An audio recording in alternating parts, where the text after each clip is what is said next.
Assalomu alaykum ustakalar. Xudo xolasa bu yoqda lisalarimiz o'sha kraskaga o'tilgan holati.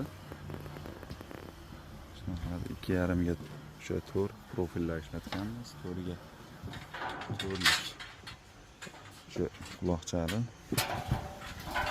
Sifati ham xudo xolasa zo'r holat. Bu yoqda o'sha 20 lik kashaflarini holati. Kraskaga tayyorlangan. Hojam kraskani sepyapti o'xshatib. O'zi buni ko'pchilik so'rayapti, mana zavodskiy o'zini kontenerli kraskasi bo'ladi.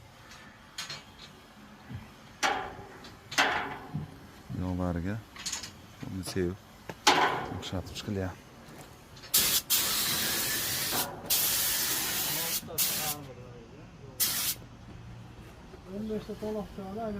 Kimga shunaqa sifatli lisalarimiz kerak bo'lsa aloqaga chiqarasizlar. Xudo xolasa cheklanmagan miqdorda bor.